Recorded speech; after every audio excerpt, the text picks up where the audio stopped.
Vox Fabapar. A cada episódio, uma voz que inspira, edifica e fortalece sua fé. Amém. Muito obrigado, pastor Cláudio. É um privilégio estar aqui com vocês para compartilhar nesta manhã. Estão animados? Mas estão animados mesmo? Então tá bom. Eu estou animado também, correndo desde cedo. Tive umas dificuldades, cheguei aqui 8h30, mas tive que voltar até em casa. Eu moro lá no Boa Vista e voltei rapidinho, porque eu entrei um pouco atrasado aqui, irmãos. Mas graças a Deus estou aqui. Como dizia um companheiro aí de ministério, lá no Seminário do Sul, ele dizia assim: Deus está por aqui, pastor. Só que ele completava e dizia assim: mas o diabo também. Tentando nos desviar, né, dos propósitos e do trabalho. Mas a verdade é que estamos aqui e cada um teve a sua luta para chegar aqui, mas está aqui. E Deus vai falar, eu tenho certeza.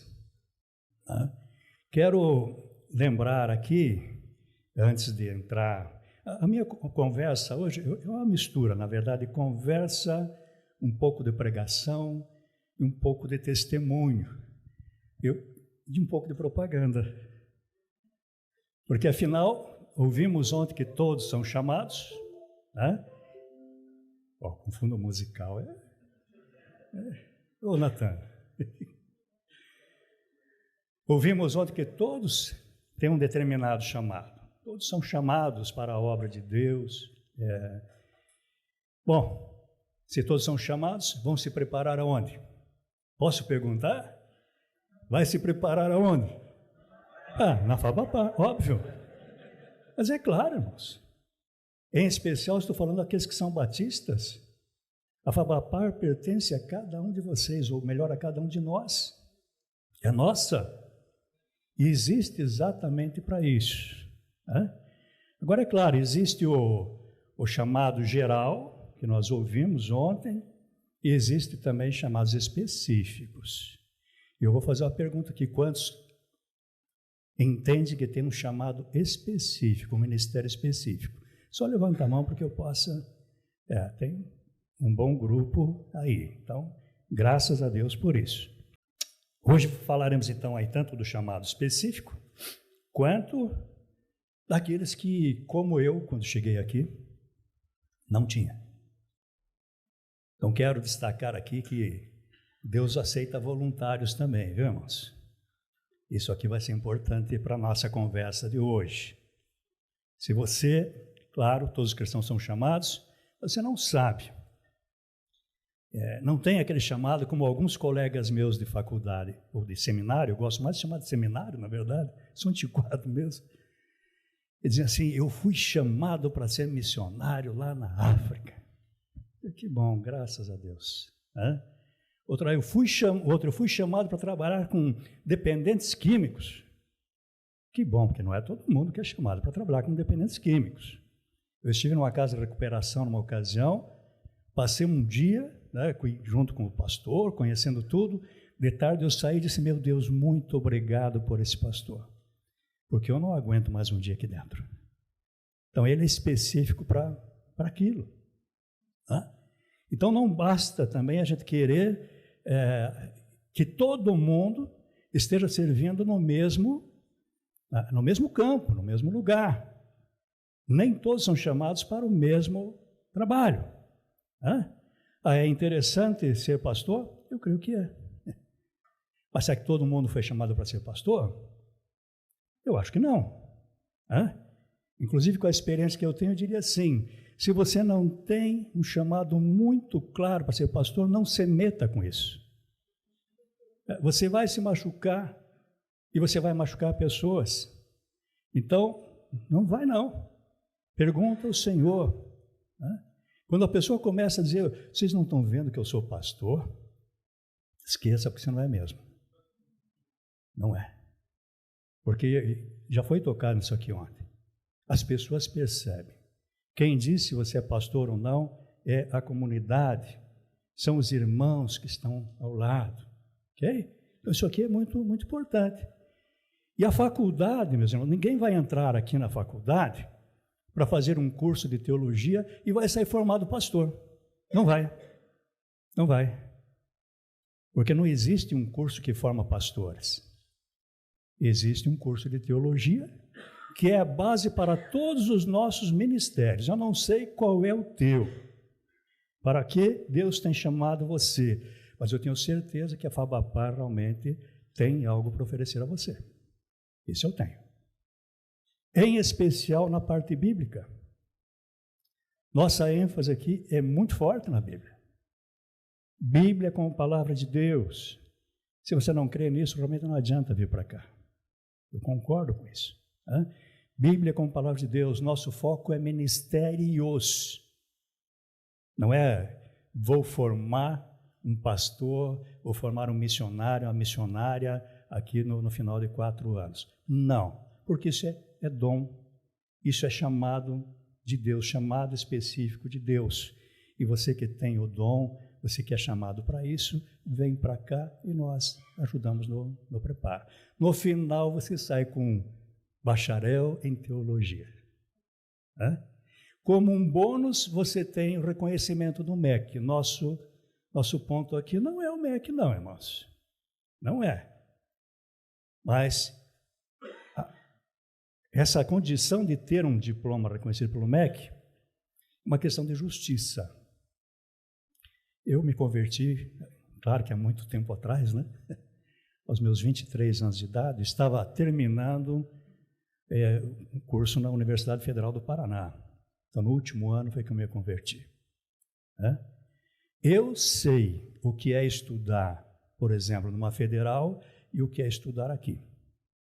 Aqui é muito mais puxado, pode ter certeza. Levamos muito mais a sério a questão acadêmica, mas é claro que levamos também a sério a questão espiritual. Entendeu? É isso. Então, se nós estudamos muito mais, nos esforçamos muito mais, por que é que nós não vamos ter um curso reconhecido?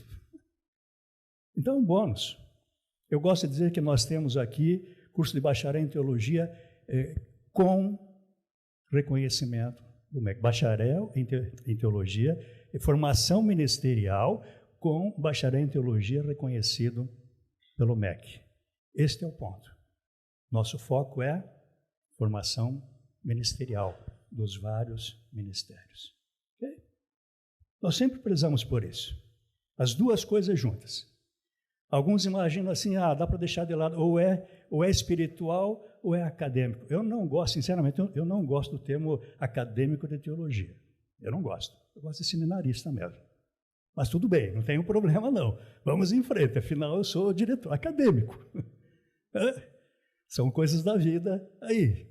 Mas eu sei que o seminarista é maior, porque a responsabilidade não é só com o academicismo. É também com a vida espiritual e diante de Deus. Sempre tivemos a ênfase de um bom preparo para aqueles que têm o seu chamado. Quando estou dizendo sempre, eu estou dizendo desde o início do trabalho batista no Brasil. Agora pela misericórdia do MEC, desde 2013, nós temos aí um curso de mestrado reconhecido pelo MEC, aqui. Graças a Deus, eu lutei quase 10 anos para que nós conseguíssemos colocar esse curso aqui, irmãos. Vendendo a ideia, dizendo, olha, dá para fazer, vamos lá. Não foi fácil, não. Depois toda a burocracia do MEC, aquela da CAPES, né? Aquela coisa toda. Até que conseguimos colocar aqui. Mas não pensem vocês que nós começamos a estudar de forma mais profunda a partir de 2013. Porque, na verdade, há 60 anos atrás, nós já tínhamos no Brasil Batista doutorados, mestrados e doutorados. Só não eram reconhecidos pelo MEC porque teologia não era reconhecida pelo MEC. Entendeu? E aqui nós tínhamos um mestrado. Eu estava à frente do mestrado. Aqui. O mestrado de hoje não mudou de forma radical do mestrado que nós tínhamos aí há 20 anos atrás, ou até mais de 20 anos. De maneira nenhuma. O MEC descobriu a América, né? Descobriu que dá para fazer mestrados assim por semanas de estudo e tal. Só que nós fazíamos isso há 60 anos. Você acredita? Há 60 anos já fazíamos isso. O MEC demorou um pouco, né? E às vezes a gente fica pensando, porque o MEC. Não, aqui não. Primeiro, realmente é um ministério. Um bônus é o reconhecimento da sociedade com carimbo aí do MEC. Ok? Então, nós vamos juntos aqui. Bom, eu quero falar sobre que Deus aceita voluntários. Texto conhecidíssimo, né, de Isaías 6, 1 a 13. Deixa eu ver se eu consigo aqui. Primeira apertada não deu. Segunda não deu também. Se você tiver a sua Bíblia, deixa aberta. Quase ninguém usa mais Bíblia em papel, né? Eu trabalho com a interpretação. Não é porque eu sou antiquado, embora eu seja mesmo, né? Usa em papel que você vai compreender melhor. A tua visão dos capítulos todos juntos e tal, vai ser melhor para você na interpretação. Mas o texto diz assim: no ano da morte do rei Uzias, eu vi o Senhor assentado sobre um alto e sublime trono, e as abas de suas vestes enchiam o templo. Serafins estavam por cima dele, cada um tinha 6 asas, com 2 cobria o rosto, com 2 cobria os pés, e com 2 voava. E clamavam uns para os outros, dizendo: Santo, Santo, Santo é o Senhor dos exércitos, toda a terra está cheia da sua glória. É só a introdução do texto aqui. Né? Os umbrais das portas se moveram com a voz do que clamava, e o templo se encheu de fumaça. Então eu disse: ai de mim, estou perdido, porque sou homem de lábios impuros e habito no meio de um povo de lábios impuros. E os meus olhos viram o Rei, o Senhor dos exércitos. Então um dos serafins voou para mim, trazendo na mão uma brasa viva que havia tirado do altar com uma pinça. Com a brasa tocou a minha boca e disse: eis que esta brasa tocou os seus lábios. A sua iniquidade foi tirada e o seu pecado perdoado. Depois disso ouvi a voz do Senhor que dizia: a quem enviarei? E quem há de ir por nós? Eu respondi: eis-me aqui, envia-me a mim. Vamos dizer juntos? Eis-me aqui, envia-me a mim. Então ele disse: vai e diga a este povo, ouçam, mas sem entender. Vejam, mas sem perceber. Torne insensível o coração deste povo. Endureça-lhes os ouvidos e feche os olhos deles, para que não venham a ver com os olhos, ouvir com os ouvidos e entender com o coração, e se convertam e sejam curados. Então eu perguntei: até quando, Senhor?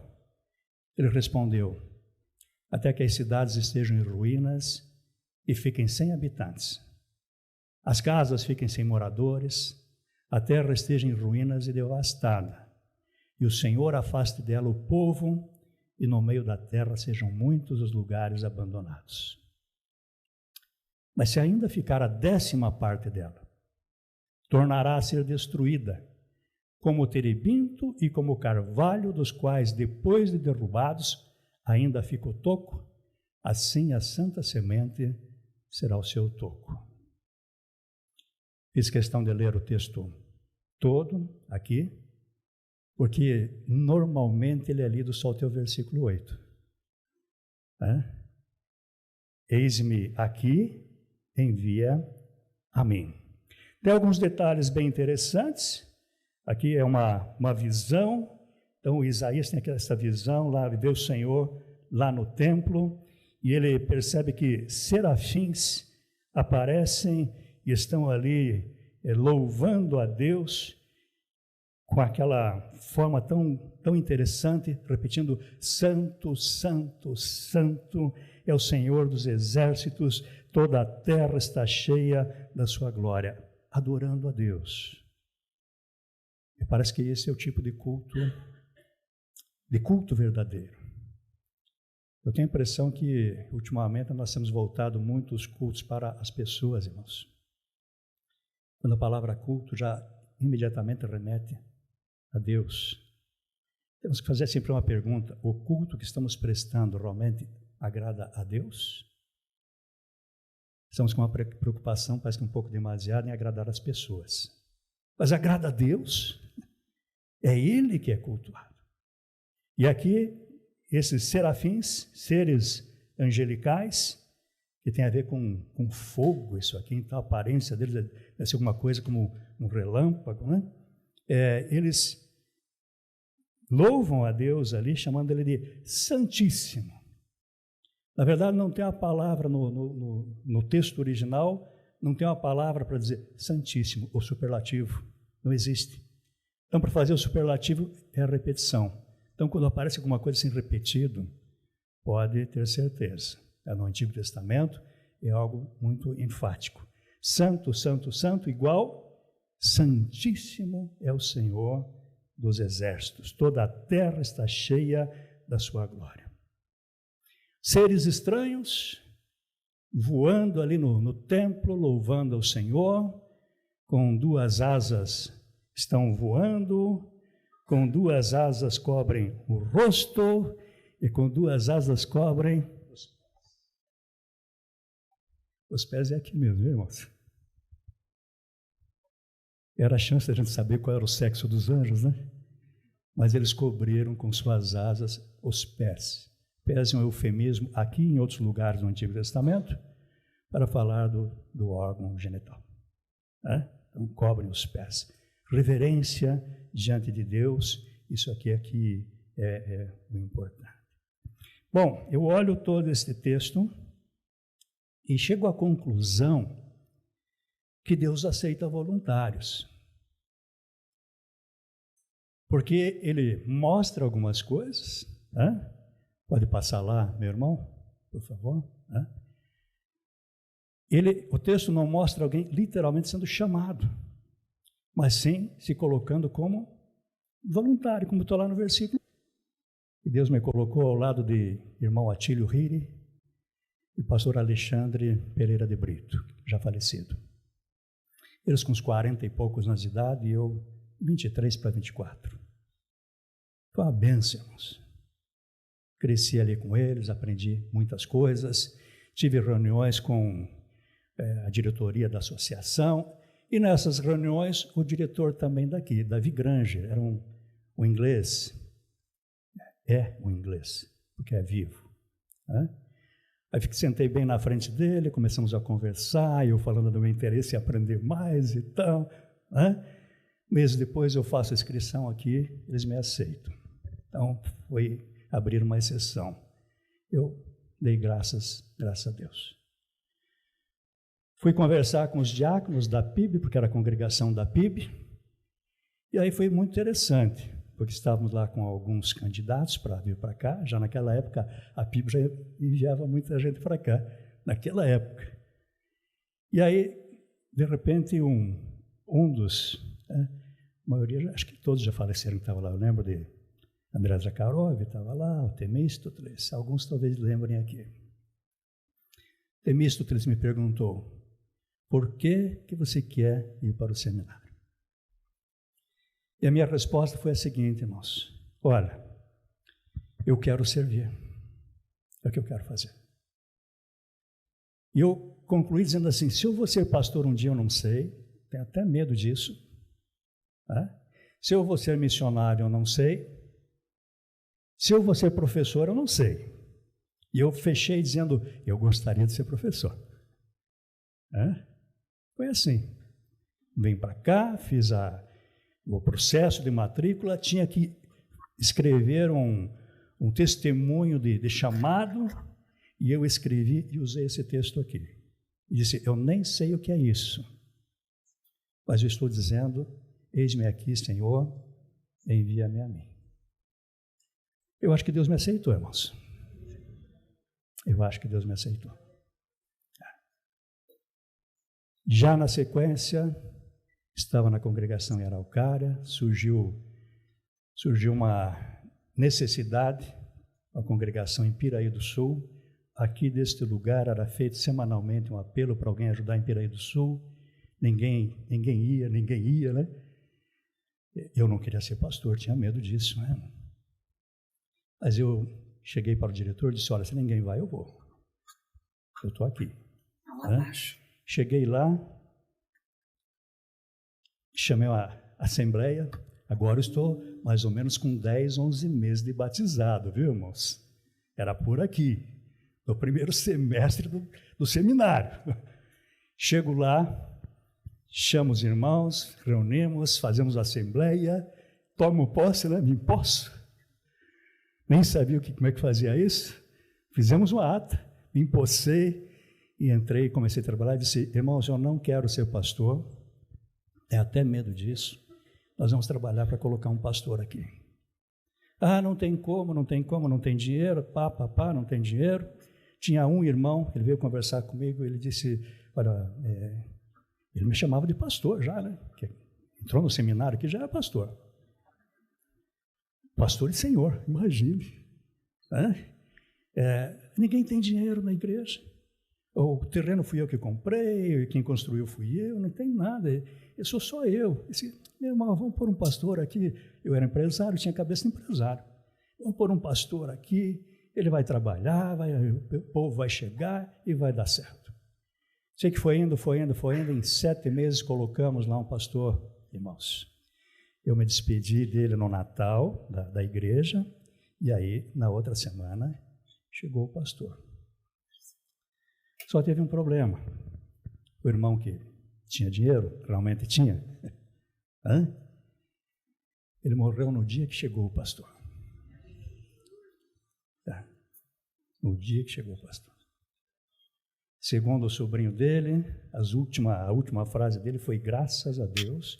Quando ele foi até o hospital, disse, tio, o pastor que o senhor tanto desejava aqui na igreja, chegou. Eu acabei de chegar com a mudança dele. Ele disse, graças a Deus. E foi a última frase dele, irmãos. E o pastor que entrou lá, que não podia pagar, só esse que tinha dinheiro, né? E esse homem era uma benção, não estou falando mal dele não, irmãos.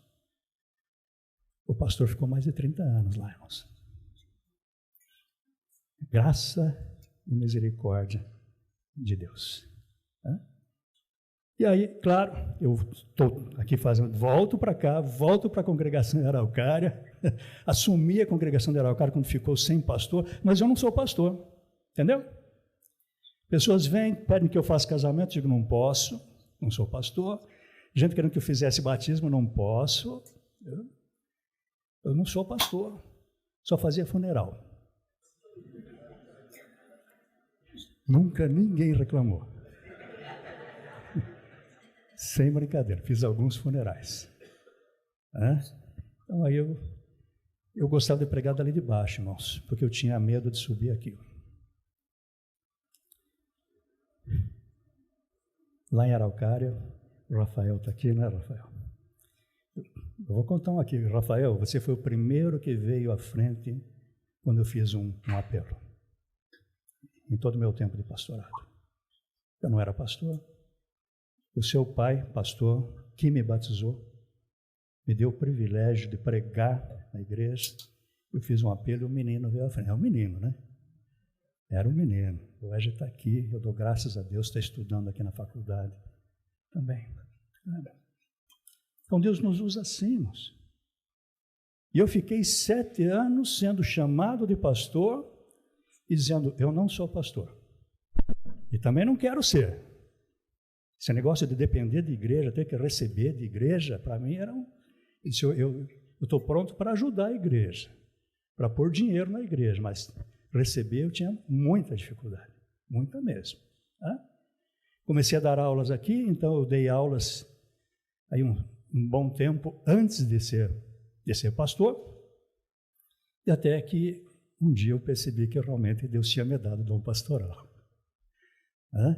Aí eu não sei se eu falei meio sem jeito, porque eu fui para o concílio, ninguém queria me conciliar, né? Ninguém queria examinar, não sei porquê, mas vários dos que estavam ali tinham sido meus alunos, então eles não queriam fazer perguntas para o professor, né?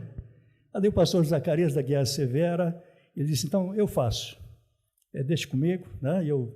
Vamos fazer um pouco diferente, no lugar de eu questionar, Augusto vai dar testemunho de como é a sua vida, como chamado e tal, e eu comecei a falar, mas de repente ele perguntou assim para mim, por que você quer ser pastor?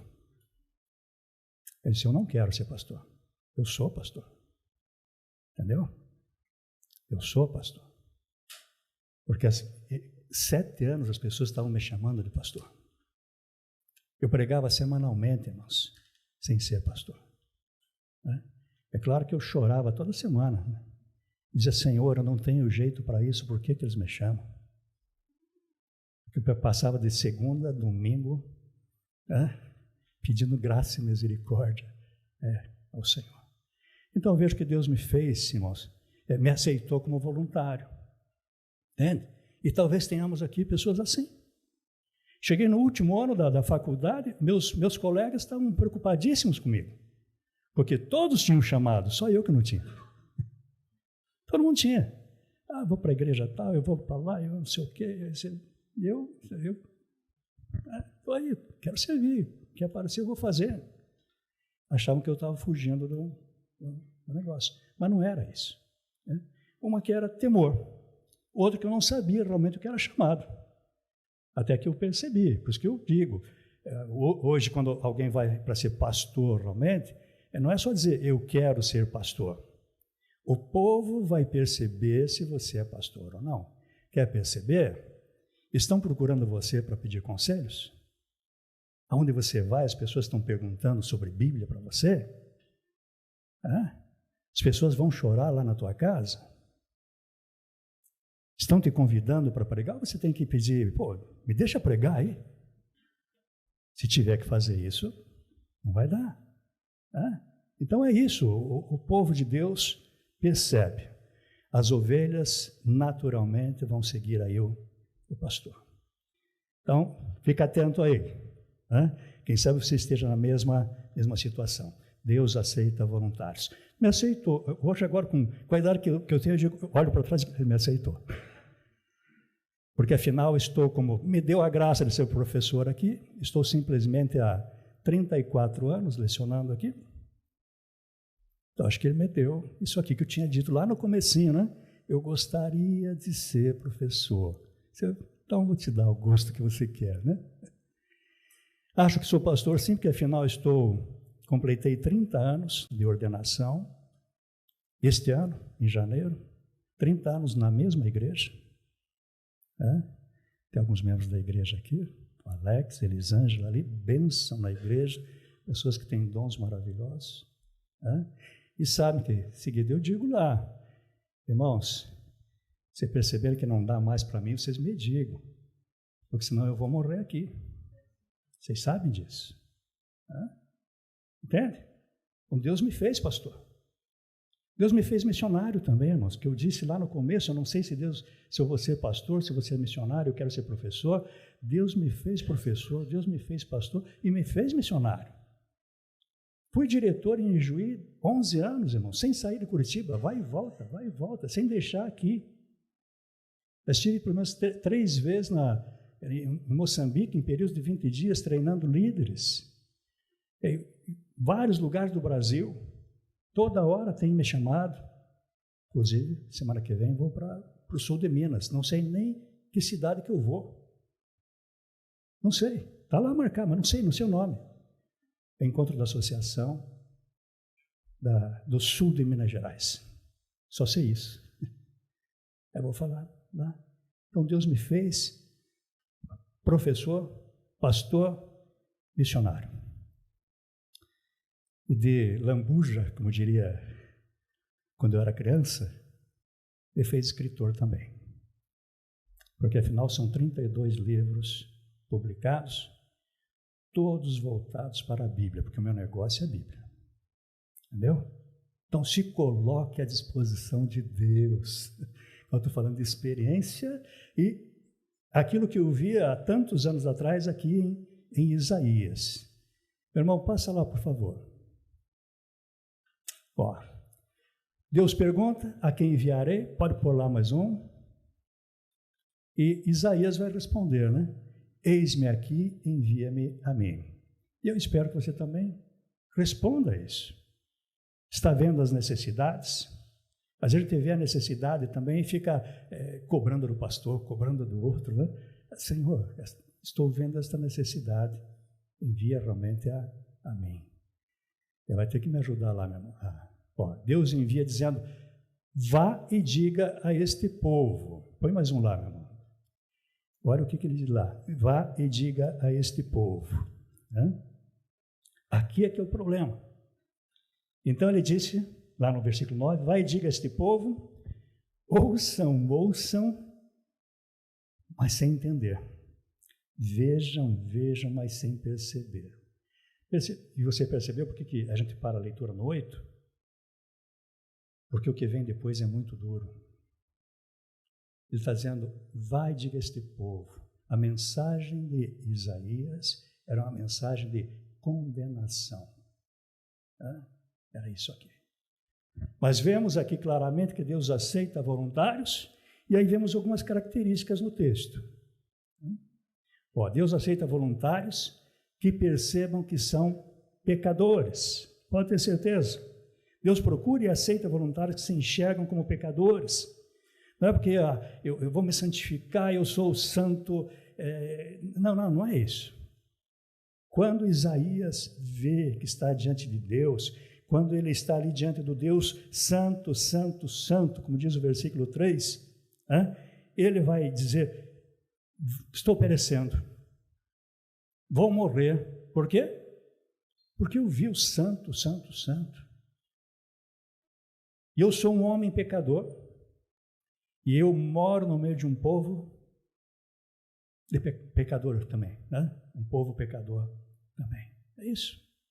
Então não é porque eu me sinto santo, então eu vou aceitar o desafio de Deus. Não é isso. Deus aceitou o Isaías quando ele percebeu realmente que ele era pecador. Isso aqui é importante. Meus irmãos, você assumir um púlpito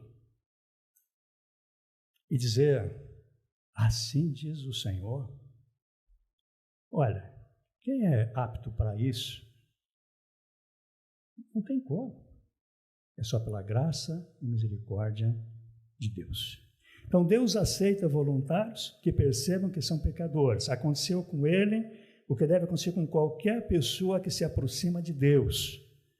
Quanto mais você se aproximar de Deus, mais você vai se enxergar como pecador. Eu sempre lembro disso aqui, aqueles espelhos de aumento. Eu não esqueço, a primeira vez que eu vi um espelho de aumento foi no hotel lá em Porto Alegre. Eu estou ali, vou escovar os dentes, quando eu olho eu levo um susto, né? Tinha um espelho de aumento assim do meu lado. Assim, meu Deus, mas eu sou feio assim. Porque aquilo é maldade, irmãos. É pura maldade. Quem inventou esse espelho você vê todas as marcas, os furinhos no nariz, tudo, né? Aquela feiura mesmo. Quando a gente olha bem de perto, é melhor olhar meio no escuro, mais assim na penumbra. É algo parecido com quando nós nos aproximamos de Deus. Quanto mais nós nos aproximamos de Deus, mais nós percebemos aí o quão feio nós somos. Então Deus procura e aceita voluntários que reconheçam a sua feiura espiritual, que se enxerguem como pecadores, como Isaías se enxergou. Eu sou santo, então eu vou fazer a obra de Deus. Não, eu sou pecador, reconheço. Vai lá, meu irmão. Deus aceita voluntários que acreditem na purificação dos seus pecados. Agora é a questão de fé. Eu sou pecador, mas eu tenho meus pecados purificados. Então Deus também aceita voluntários que acreditam na purificação dos pecados. Se olharmos só para a nossa condição de pecadores, não teremos coragem de aceitar os desafios de Deus. Quem seria idôneo para falar em nome de Deus? Ninguém. Né? Isaías, naquela visão, sentiu-se purificado, logo depois de ser tocado por uma brasa retirada do altar. Ainda bem que era uma visão, né? Porque senão ele teria a boca literalmente queimada. É uma visão. Né? Irmãos, na verdade, ele ouviu o apelo daí de Deus. Depois de purificado, ele ouviu o apelo. Quem há de ir por nós? E aí ele disse, eis-me aqui. E Deus disse a ele, vá e diga ao povo. Então Deus aceita voluntários que acreditem que seus pecados estão perdoados, que ao serem acusados, seja pelo diabo, por outras pessoas, pela própria consciência, possam dizer, sou pecador, sim, mas eu tenho meus pecados purificados por Deus, graças ao sacrifício de Cristo na cruz. É por isso que eu estou aqui. Só por isso, irmãos. De outra forma, nós não teríamos como realmente ter coragem de assumir uma posição no reino de Deus. É muita coisa para nós. Mas quando nós somos purificados, você acredita que o sangue de Cristo te purifica de todo o pecado? Então você está apto a ser um voluntário. Senhor, o Senhor sabe que eu sou isso aí, Pai, o Senhor sabe. O Senhor sabe. Não adianta esconder do Senhor, porque o Senhor sabe quem eu sou. Mas eu confio que estou lavado, purificado pelo sangue de Jesus, e é por isso que eu aceito esse desafio. Me coloco à disposição, que o Senhor faz comigo o que bem entender. Eu tenho ficado surpreso com o que Deus tem feito com uma pessoa como eu. Fico surpreso, irmãos. Às vezes eu nem acredito. Será? O que está acontecendo? Graça e misericórdia. Deus aceita voluntários que estejam prontos para o que der e vier. Pode pôr mais um lá, né? Isso. Prontos para o que der e vier. Acima de tudo, que Deus aceita voluntários que sejam prontos para o que der e vier. É por isso que nós paramos sempre no versículo 8, porque depois do 8 não nos agrada. Porque depois do 8 nós vamos ver que a missão é difícil. Ele está dizendo, vai e diz para esse povo. E eles vão ouvir, mas não vão entender. Sabe qual é a tua missão? A dele, graças a Deus, não é de todos aí. A de Isaías. A tua missão é endurecer o coração deste povo. Senhor, esse texto aqui não dá muito certo para missões, sabe? Nós levamos uma mensagem de arrependimento. Aqui não tem mais arrependimento. Aqui Deus já julgou. E em alguns momentos da vida nós vamos ter que levar uma palavra também de condenação, irmãos. E aqui para Isaías era assim. Vai e diga a este povo. Aí ele mostra que até quando? Vai ser tudo destruído. Quando já não tiver mais nada, as casas estão destruídas, acabou, aí sim. Mas e ainda Deus completa, se ficar a 10ª parte, olha lá, se ficar a 10ª parte. A 10ª parte é a santa semente. Está falando aqui de arrependimento ou sobra do castigo de Deus, cerca de 10% da população. Por isso que nós não lemos do 9 para frente. Mas o Isaías não disse, não, assim eu não vou. Se é assim, eu não vou. Se for para falar coisa boa, eu vou.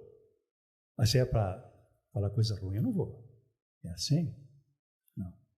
Deus aceita voluntários que estejam prontos para o que der e vier. Nem sempre estamos dispostos a sofrer e pregar condenação, a levar mensagens que desagradem e correr perigo também.